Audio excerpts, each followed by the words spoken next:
శ్రీ మహాగణాధిపతయే నమః శ్రీ మహాసరస్వత్యై నమః శ్రీ గురుభ్యో నమః శ్రీ లలితా మహాత్రిపుర సుందరీ పరాభట్టారికాయై నమః.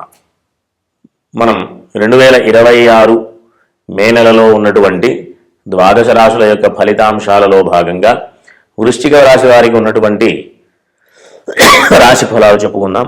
ముందుగా రాశి అధిపతి అయినటువంటి కుజుడు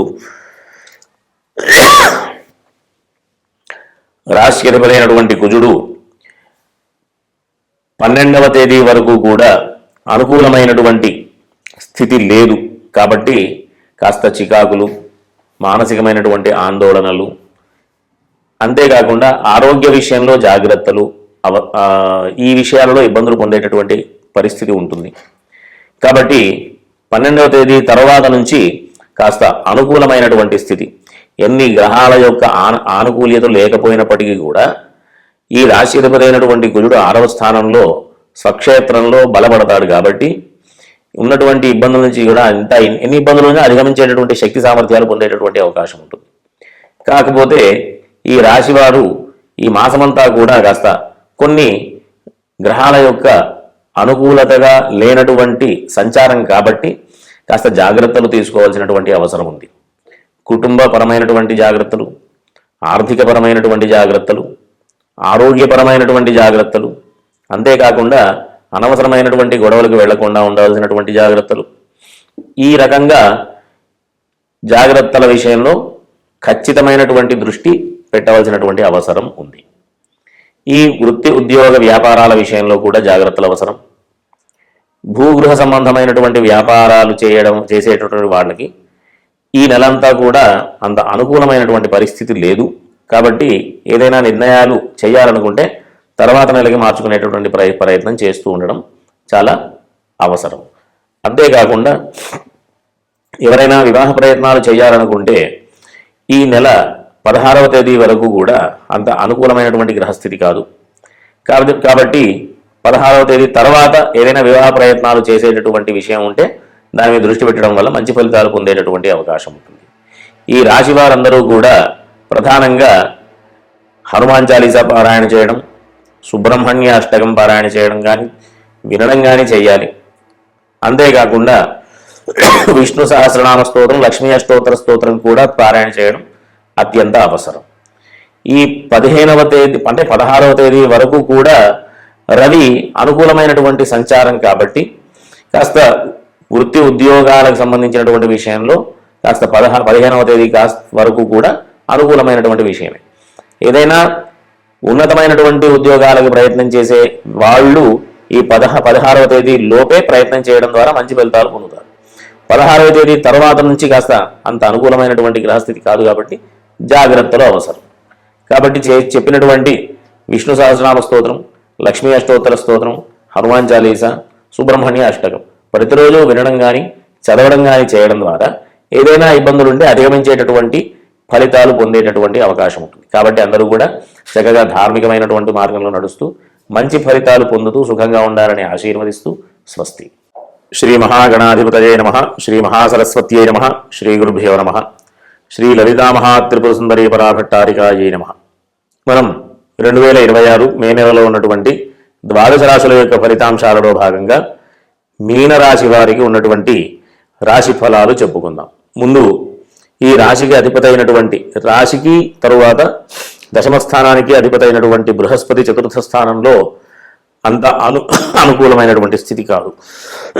బృహస్పతికి 4వ స్థానం వేద స్థానం కాబట్టి ఈ మీనరాశి వారికి ఉద్యోగపరమైనటువంటి వృత్తి వ్యాపారాలకు సంబంధించినటువంటి విషయాలలో, అంతేకాకుండా భూగృహ సంబంధమైనటువంటి వ్యాపారస్తులకి, అంతేకాకుండా ప్రాథమిక విద్య ఇంటర్ వరకు చదివేటటువంటి విద్యార్థులందరికీ కూడా కాస్త ఇబ్బంది కలిగించేటటువంటి గ్రహస్థితి.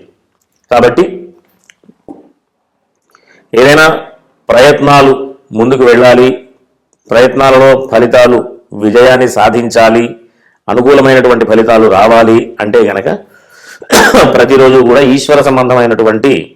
ఈశ్వరుడికి సంబంధించినటువంటి స్తోత్రపారాయణ చేయడం, అవకాశం ఉన్నప్పుడు ఈశ్వర దర్శనాలు చేసుకోవడం, గురువారం రోజు ఖచ్చితంగా ఈశ్వర దర్శనం చేసుకోవడం, ఇట్లా చేయడం ద్వారా విశేషమైనటువంటి ఫలితాలు పొందేటటువంటి అవకాశం ఉంటుంది. కాకపోతే ఈ రాశి వారికి ఆరోగ్య విషయంలో జాగ్రత్తలు అవసరం. ఎందుకంటే ఏలినాటి శని, లగ్నంలో కుజుడు, అంతేకాకుండా రాశి అధిపతి వేదస్థానంలో ఉండడం, అంతేకాకుండా షష్ఠభావాధిపతి ద్వితీయ స్థానంలో, ఈ రకమైనటువంటి కాస్త అననుకూలమైనటువంటి గ్రహస్థితి ఆరోగ్య విషయంలో కాస్త ఇబ్బంది కలిగించేటటువంటి స్థితి. కాబట్టి అందరూ కూడా ఈ మీనరాశి వారు హనుమాన్ చాలీసా, సుబ్రహ్మణ్య స్వామి సంబంధించిన స్తోత్రాలు, అంతేకాకుండా ఆదిత్య హృదయం, ఈశ్వర సంబంధమైనటువంటి స్తోత్రాలు కూడా పారాయణ చేయడం మంచి ఫలితాలు పొందేటటువంటి అవకాశం ఉంటుంది. ఈ మీనరాశి వారికి విశేషంగా అంటే విదేశానికి సంబంధించినటువంటి ప్రయత్నాలు మంచి ఫలితాలను ఇచ్చేటటువంటి అవకాశం ఉంటుంది. విదేశంలో ఎవరైనా చదువుకోవాలి, ఉన్నత విద్యలకు వెళ్ళాలి అనేటటువంటి ప్రయత్నాలు కూడా ఫలితాన్ని ఇస్తాయి. అంతేకాకుండా ప్రయాణాలకు సంబంధించిన విషయంలో, విదేశ యానం సంబంధించినటువంటి విషయాల్లో కూడా అనుకూలమైనటువంటి ఫలితాలు.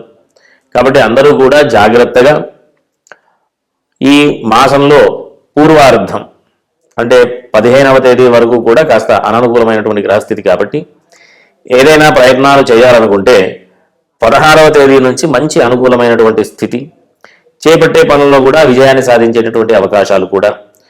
ఎందుకు అంటే రవి సంచారం అనుకూలంగా తృతీయ స్థానంలో చాలా బలమైనటువంటి రవి సంచారం ఉంటుంది. కాబట్టి అందరూ కూడా చక్కగా మొదటి అంటే 1వ తేదీ నుంచి 15వ తేదీ వరకు కూడా అంత అనుకూలమైనటువంటి గ్రహస్థితి కాదు.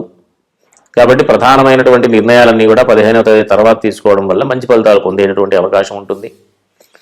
ప్రధానంగా వీళ్ళకి స్తోత్రాలలో ఈశ్వరుడికి సంబంధించిన స్తోత్రం హనుమాన్ చాలీసా, అంతేకాకుండా దుర్గా అమ్మవారికి సంబంధించిన స్తోత్ర పారాయణ కూడా చేయడం ద్వారా మంచి ఫలితాలు పొందేటటువంటి అవకాశం. 16వ తేదీ వరకు కూడా ఆరోగ్య విషయంలో జాగ్రత్తలు అవసరం. ఎందుకంటే రవి అంత అనుకూలమైనటువంటి స్థితి కాదు. కాబట్టి ఆదిత్య హృదయం పారాయణ కూడా చేయడం ద్వారా మంచి ఫలితాలు పొందేటటువంటి అవకాశం ఉంటుంది. కాబట్టి అందరూ కూడా చక్కటి ధార్మికమైనటువంటి మార్గంలో వెళుతూ, ధర్మమైనటువంటి విషయాలలో ప్రయత్నాలు చేస్తూ ముందుకు వెళుతూ, దేవుడి యొక్క అనుగ్రహం వల్ల మంచి ఫలితాలు పొందుతూ సుఖంగా ఉండాలని ఆశీర్వదిస్తూ స్వస్తి. శ్రీ మహాగణాధిపతయే నమః, శ్రీ మహాసరస్వత్యై నమః, శ్రీ గురుభ్యో నమః, శ్రీ లలితా మహాత్రిపురసుందరీ పరాభట్టారికాయై నమః.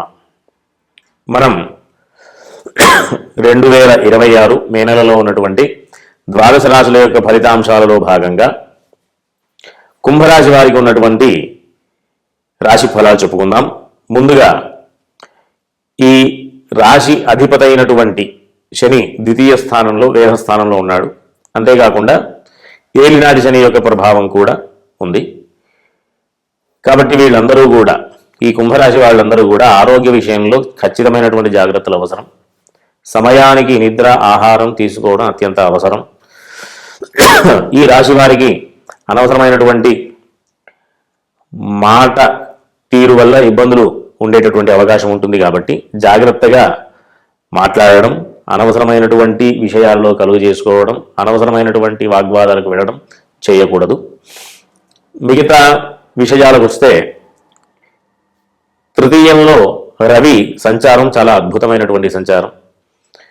ఈ మే నెల 16వ తేదీ వరకు కూడా చాలా అనుకూలమైనటువంటి పరిస్థితులు. వివాహ ప్రయత్నం చేసే వాళ్ళకి అనుకూలమైనటువంటి పరిస్థితి. భాగస్వామ్యంలో ఏదైనా వృత్తి వ్యాపారాలు, ఉద్యోగాలకు సంబంధించినటువంటి విషయాల్లో కూడా అనుకూలమైనటువంటి పరిస్థితి, లాభదాయకమైనటువంటి విషయం. కాబట్టి వీళ్ళందరూ కూడా కేవలం ఈ శనికి సంబంధించినటువంటి విషయాలలో అంటే ప్రతి శనివారం ఆంజనేయ స్వామి దర్శనం చేసుకోవడం, ప్రతిరోజు కూడా హనుమాన్ చాలీసా పారాయణ చేయడం, ఇట్లాంటి విషయాలు చేయడం ద్వారా మంచి ఫలితాలు పొందేటటువంటి అవకాశం. అంతేకాకుండా ఆర్థికపరమైనటువంటి విషయాల్లో అనుకూలమైనటువంటి సమయంగా చెప్పుకోవచ్చు. ఎందుకు అంటే ద్వితీయ లాభాధిపతి అయినటువంటి బృహస్పతి పంచమ స్థానంలో బలంగా ఉన్నాడు. కాబట్టి ఎన్ని విషయాలలో కూడా ఇబ్బందులు వచ్చినప్పటికీ కూడా మంచి ఫలితాలు పొందడం ద్వారా, ఆర్థికమైనటువంటి విషయాల్లో అనుకూలమైనటువంటి స్థితి ఉండడం ద్వారా అన్ని ఇబ్బందుల నుంచి అధిగమించేటటువంటి అవకాశాలు వీరు ఉండేటటువంటి పరిస్థితి. అంతేకాకుండా వృత్తి ఉద్యోగ వ్యాపారాలకు సంబంధించినటువంటి విషయంలో కూడా 12వ తేదీ నుంచి అనుకూలమైనటువంటి స్థితి ఉంటుంది. 12వ తేదీ వరకు కూడా కాస్త అననుకూలమైనటువంటి పరిస్థితి. తృతీయ రాజ్యాధిపతి అయినటువంటి కుజుడు ద్వితీయ స్థానంలో వేధ స్థానంలో ఉన్నాడు కాబట్టి వృత్తి ఉద్యోగ వ్యాపారాలకు సంబంధించినటువంటి విషయంలో ఏదైనా నిర్ణయాలు తీసుకోవాలి అని అనుకుంటే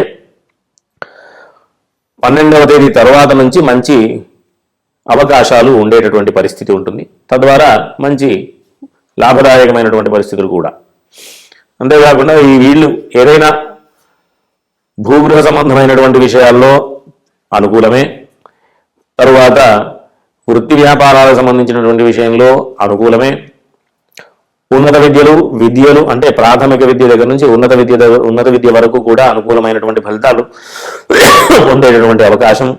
కాబట్టి అందరూ కూడా ఏదైనా ఇబ్బంది ఉంటే గనక కేవలం హనుమాన్ చాలీసా పారాయణ చేసుకోవడం, దుర్గా అమ్మవారికి సంబంధించినటువంటి స్తోత్ర పారాయణ చేయడం ద్వారా మంచి ఫలితాలు పొందేటటువంటి అవకాశం ఉంటుంది. కాబట్టి అందరూ కూడా ధార్మికమైనటువంటి మార్గంలో నడుస్తూ విశేషమైనటువంటి ఫలితాలు పొందుతూ సుఖంగా ఉండాలని ఆశీర్వదిస్తూ స్వస్తి.